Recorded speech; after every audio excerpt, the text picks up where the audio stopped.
Welcome to the neighborhood, Happy Hood the podcast, where we deliver meaningful content to grow your faith, well-being, and leadership skills. Hey neighbor, I'm your favorite neighbor, Jay Murray, lifestyle coach, inspiring others to develop self-worth through leadership applications that will enable them to live in purpose. Happy Hood the podcast. Finish Message. what you started.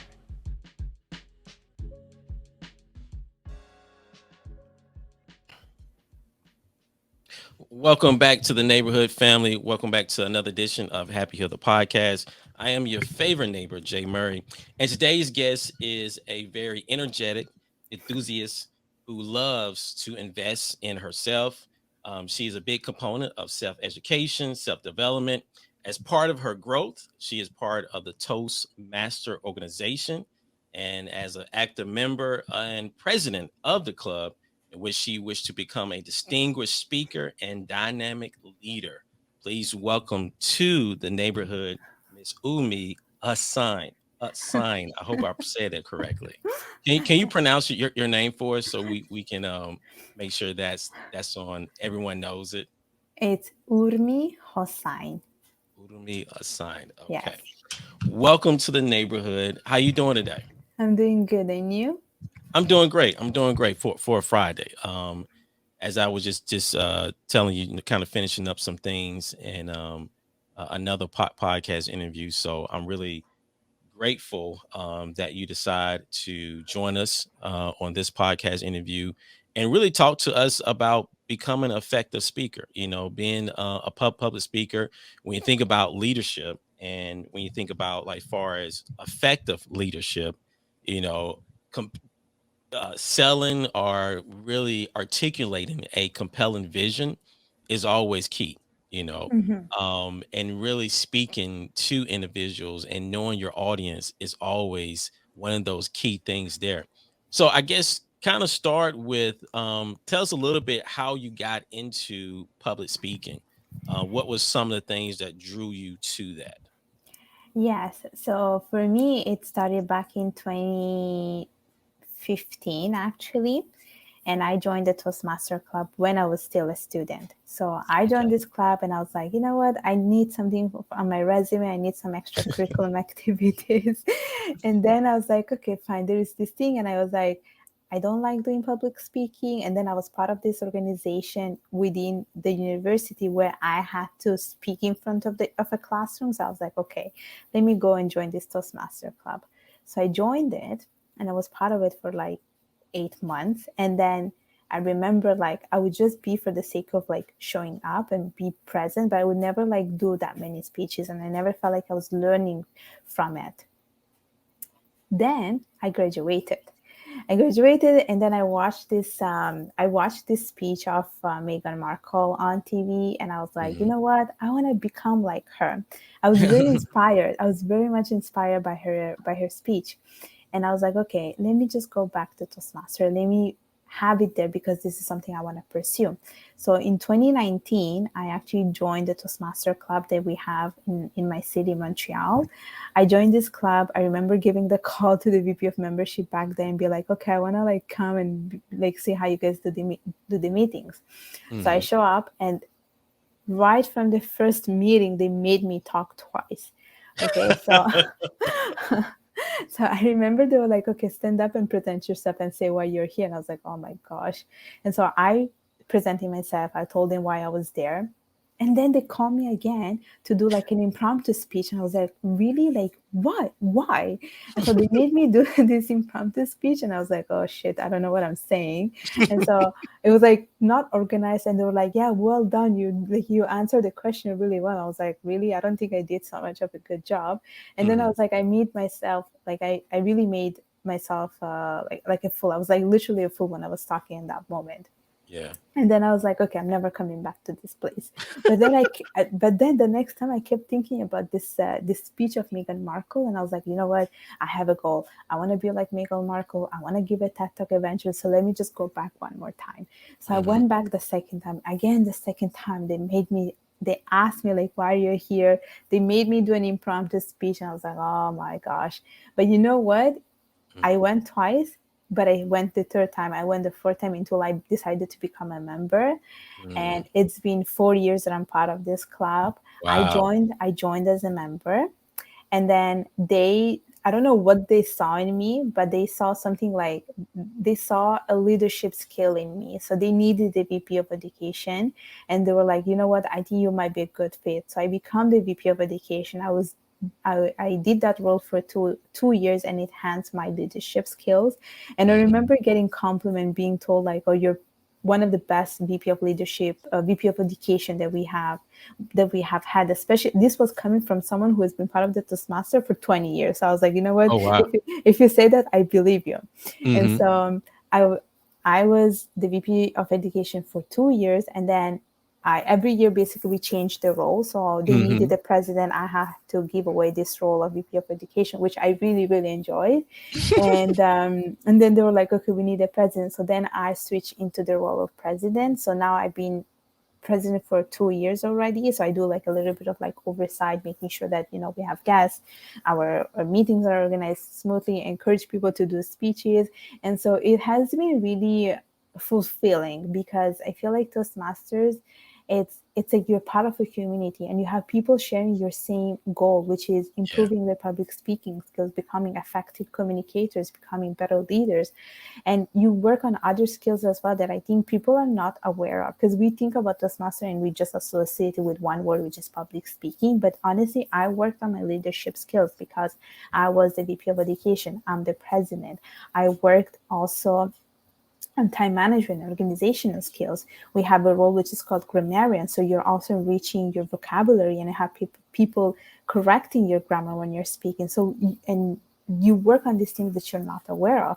And I think Hmm. probably one of the most important one, which is uh, critical, like it's giving feedback. Yeah. So we Yeah. have that portion of the meeting which is evaluation, and we have to give feedback to the people that speak. And I feel like I learned a lot through the feedback that I receive, but I think I also learned how to give feedback, because sometimes you don't want to say only negative things. You want to point out the things that they did well, the things that they should be Hmm. improving on, and also you want to give them a challenge for next time. And I think this is important because especially for people that work in the corporate world, you need these things. When you do the Oh yeah. performance, yeah. So when You you do need it. exactly. So when you do performance evaluation, you want to make sure that you highlight all the good things, but you provide like points of improvement to your employees. And so it has been beneficial, honestly, so far for me. I love it. I love Toastmasters. The only thing is that it got really affected during the pandemic because people somehow changed their goals, and so Hmm. we lost a lot of members, but we do meet virtually, so it's still beneficial because it allows me to do even virtual presentation is equally important as Yeah. in-person presentations. Yeah. Yeah. Yeah. You a lot of things that you were just saying had me thinking, and I want to make sure that we kind of unwrap certain things.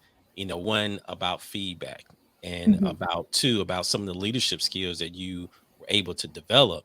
But one thing I can say is that I can definitely relate to you, because at work, at my 9 to 5, we have, I guess, a Toastmaster, like a regional, where I guess we're part of a um, regional Toastmaster or organization, and I had an opportunity to go there and be part of it, and I'm telling you, the ability to practice, and when I think about a safe space, family, and it's truly a safe space. And I think one thing we have to just do, and I love to kind of hear maybe things that you had to debunk, around public speaking, but we have to kind of get over the fear of it being right.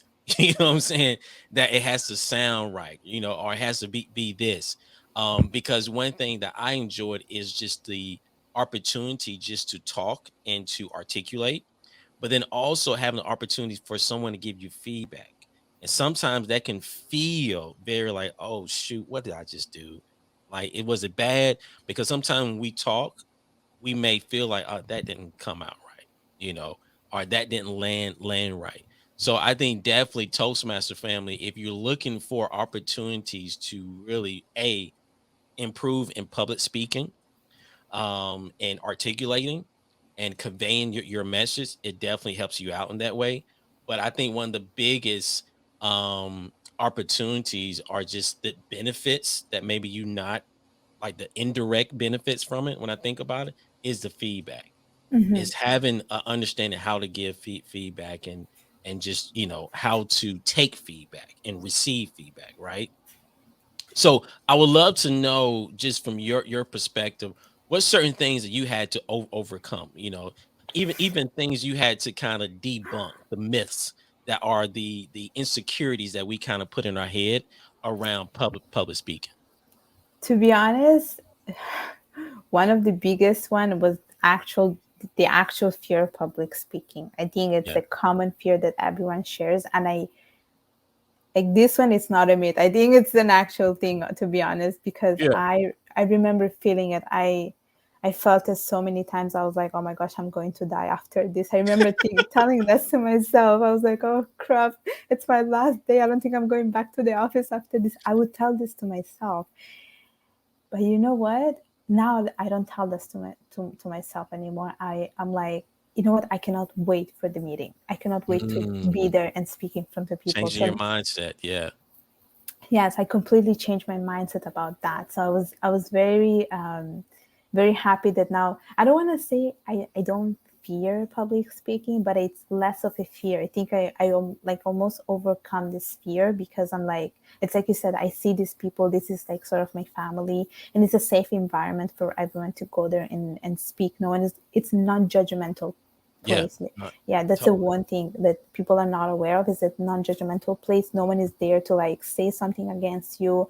You can speak anything, and it's also a learning moment for you because at each Hmm. meeting you have a team and you have people giving speeches, and when people give speeches it's about different things, so you get to learn Yeah. a certain topic, you get to learn a little bit about themselves. And so that's, I would say that's the beauty of Toastmasters.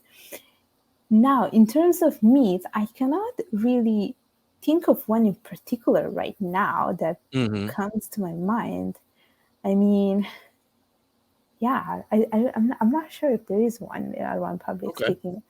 I mean, I knew that, yeah, the fear was there, but it's not a myth, it's an actual Yeah. thing. Yeah.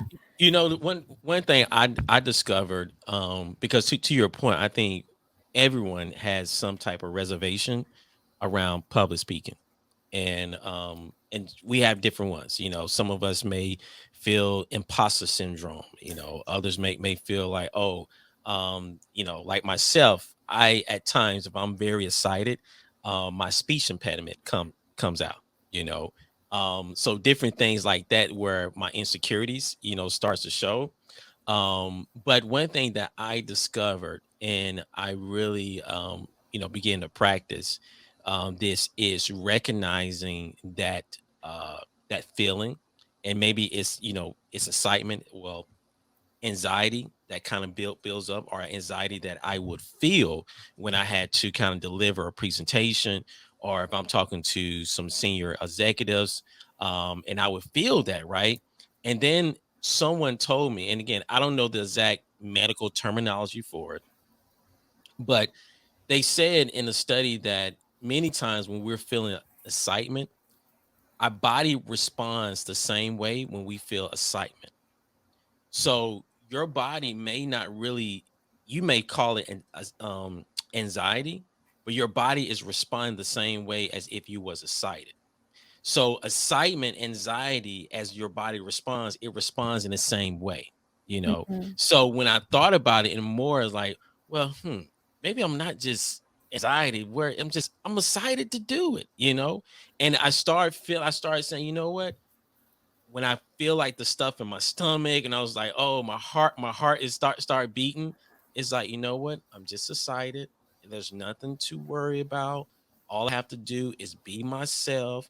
And that has helped me to kind of calm down, you know, to where that, oh, it's not like anxiety where I'm going to just vomit my words, and just kind of, have a brain fart, whatever the case may be, our anxiety, oh, I'm going to say the wrong thing. But I allow myself to understand that, hey, oh, I'm feeling a little anxious. Okay, that's totally okay.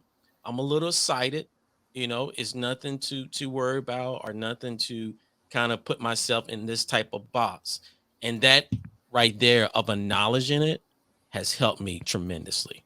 Yes, and if I could add to this, because I think like everyone when they have to speak they feel very nervous and anxious, and Yeah. I am one of those people, and there are things that I try to learn to do before going to do a speech.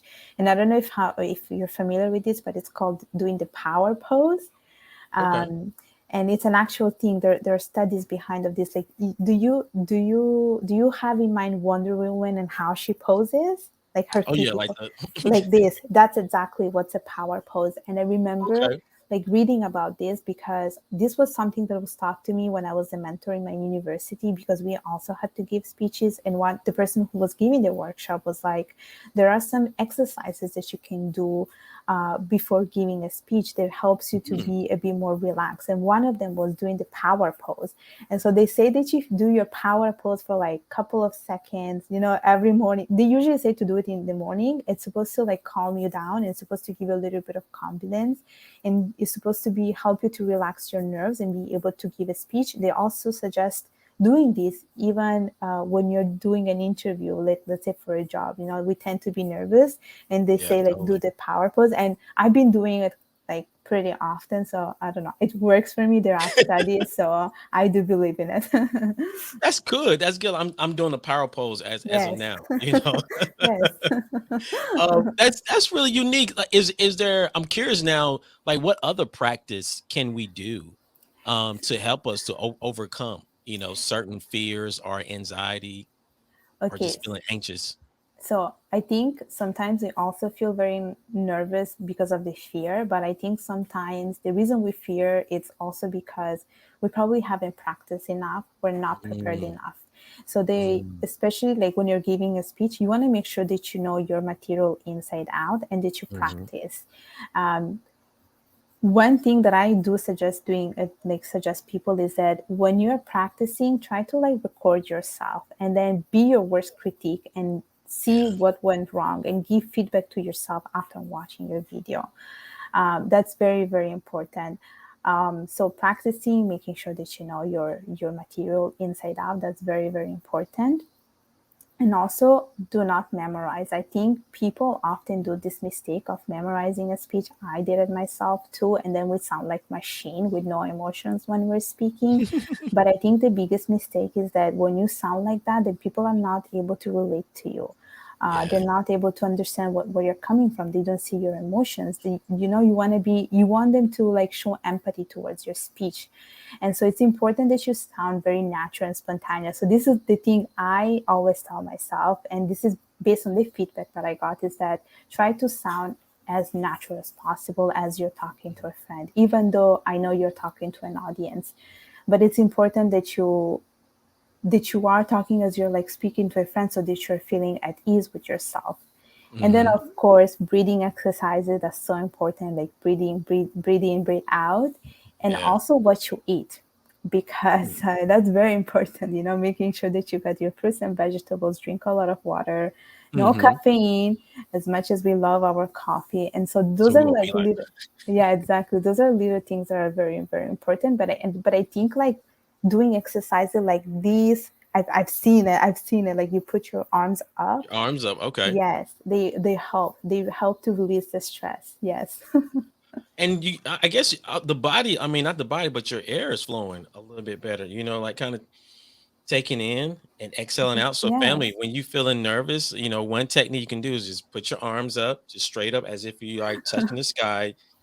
Breathe in, inhale, humility, exhale, entitlement. That's Yes. attitude, gratitude, Yes. something else. Yeah. But that's so cool. That's so cool.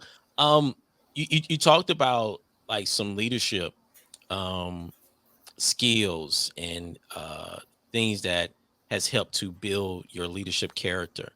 And one of them was feedback.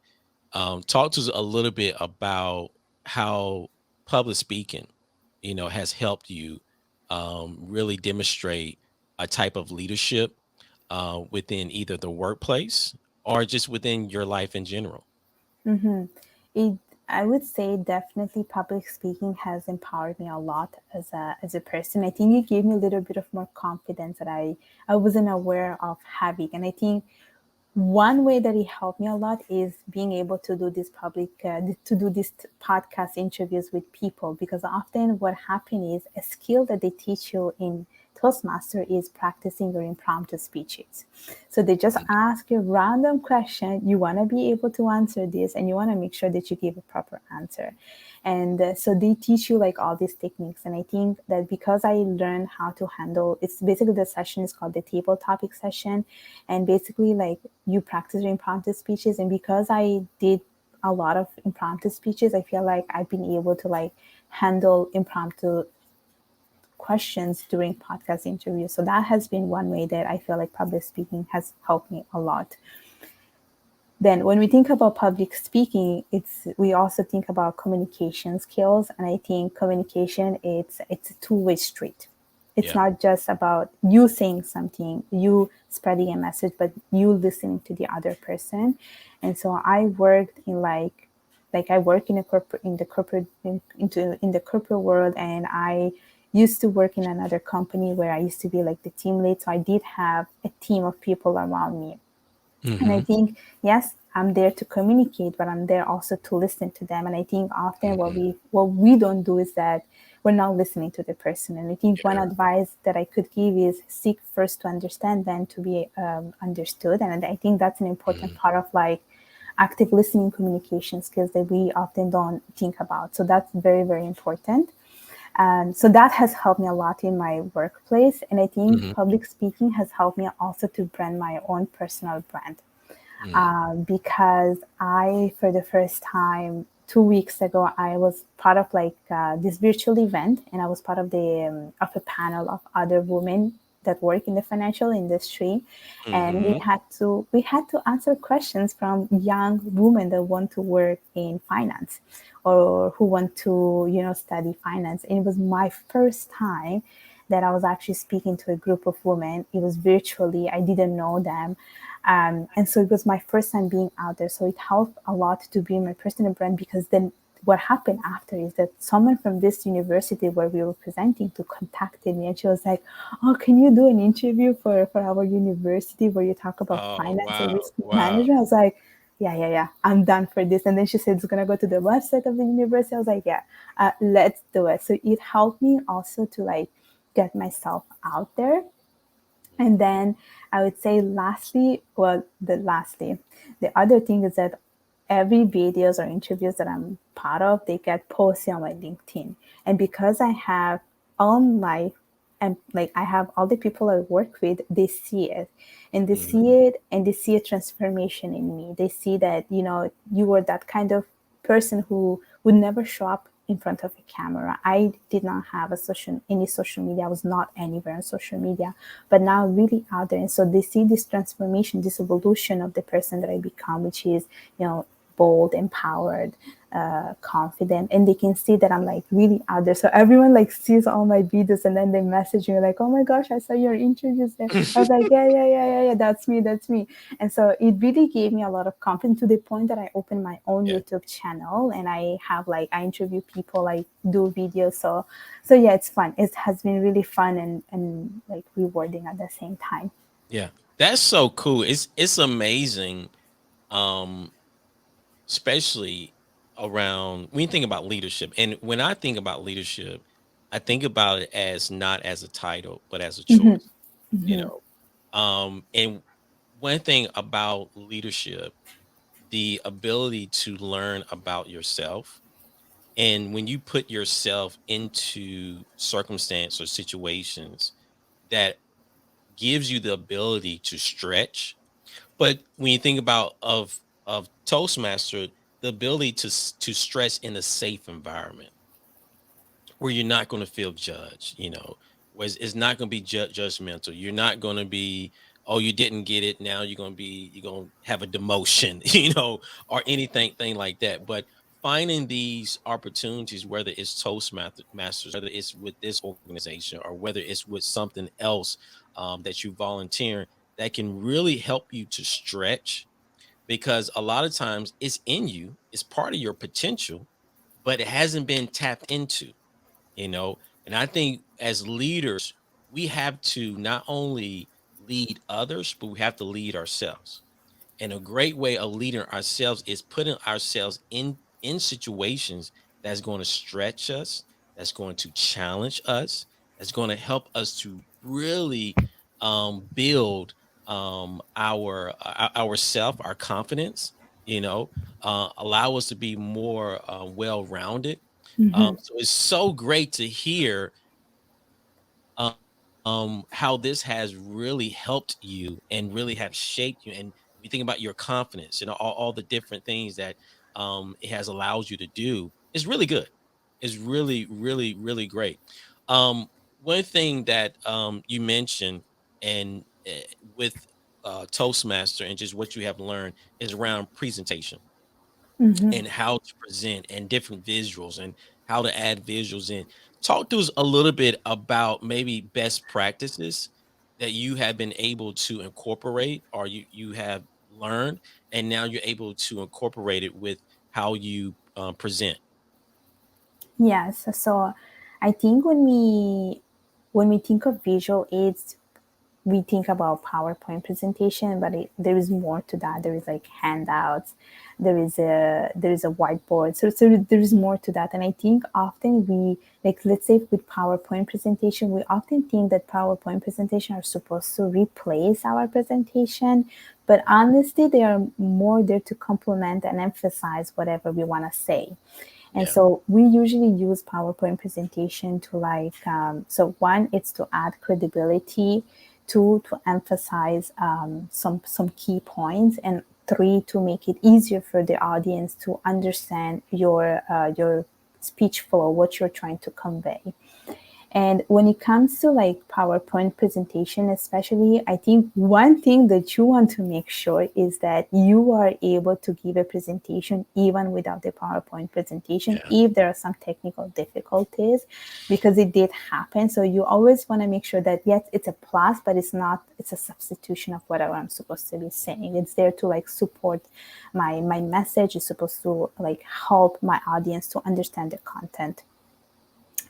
Now, when it comes to best practices, you always want to make sure that you have like you're consistent with the font size, the font that you're using throughout the presentation.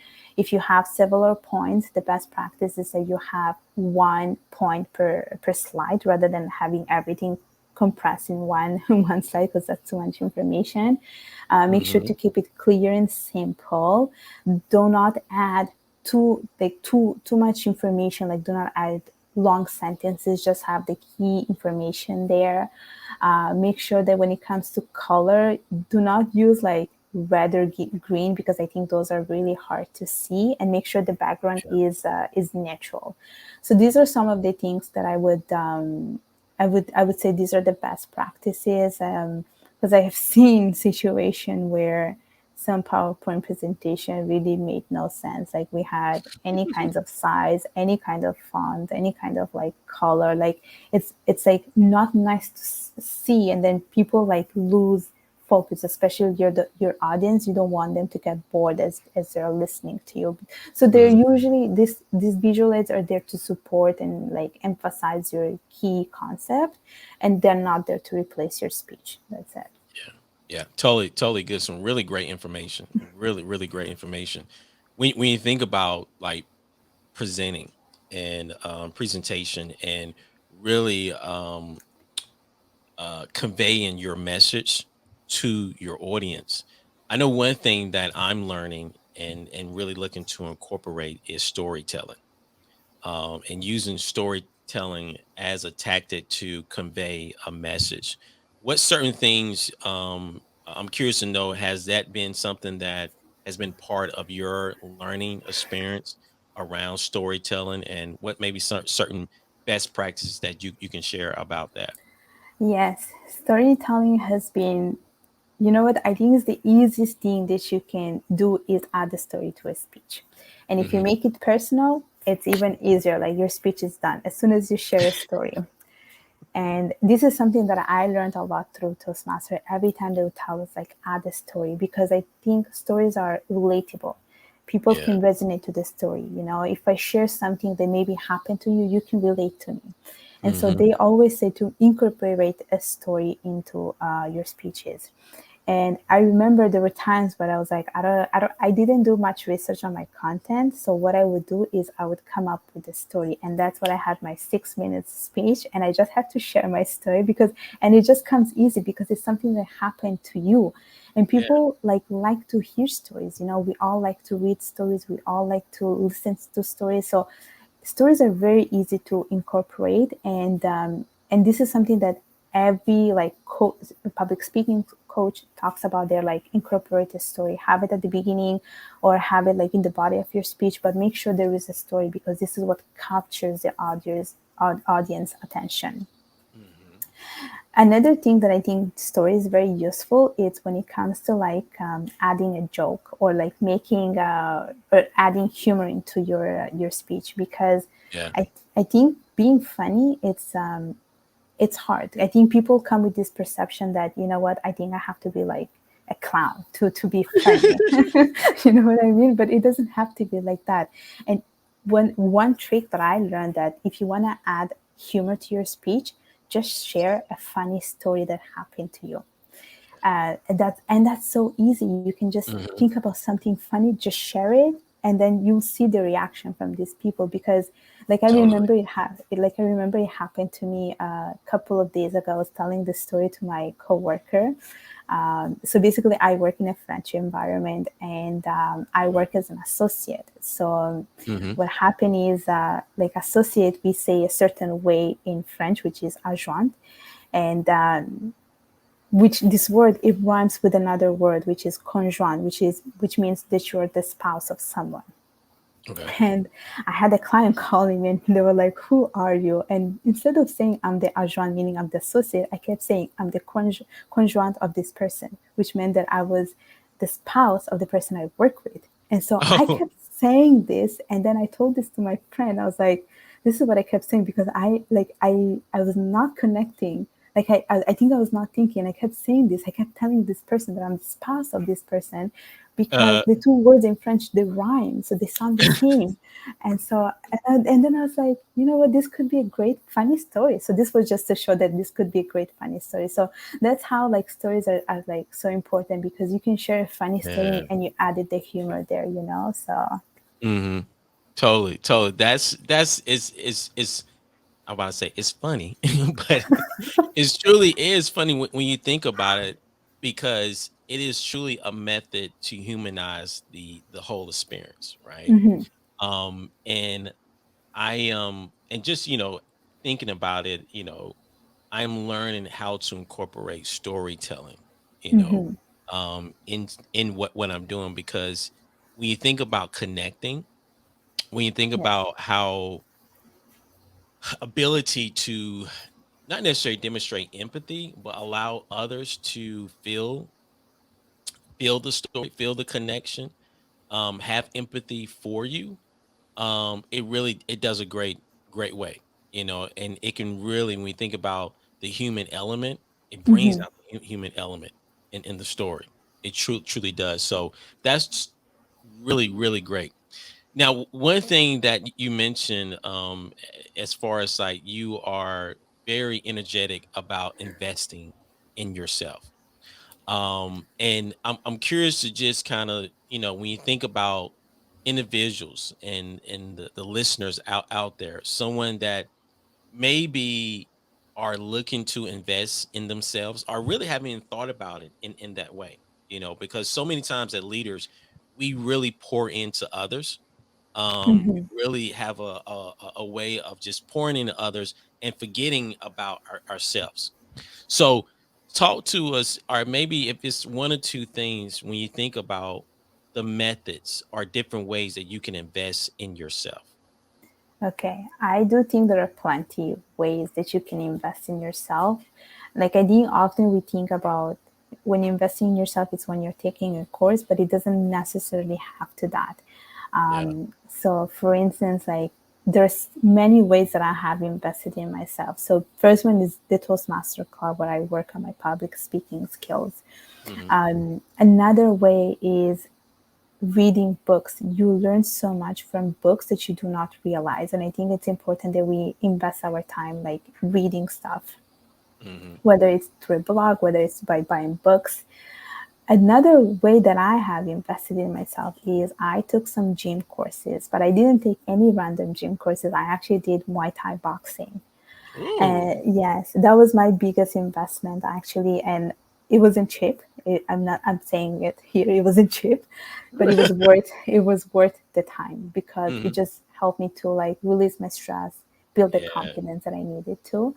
And of course there are courses that you can take, but the courses that you take, they don't have to cost $300. There are courses on Yeah. Udemy, Skillshare. You can buy courses for $20. And I think when it comes to investing in yourself, first of all, you should do it on the things that you love, but also you should enrich your knowledge by doing things that you are less comfortable with, Yeah. because growth Don't know comes nothing when about. Yeah. exactly, because I think growth comes when you're doing uncomfortable things, and that's how Mm. you change. That's how you become a better person, and people see you with this with different eyes. You add credibility to yourself. Like maybe someone didn't expect you, but you know what? I know, like I'm a chef. I know how to make all these recipes. Like that's like these are like things that people like. People will be mesmerized when they see that. So I think those are like little things that you can do to yourself to invest in yourself.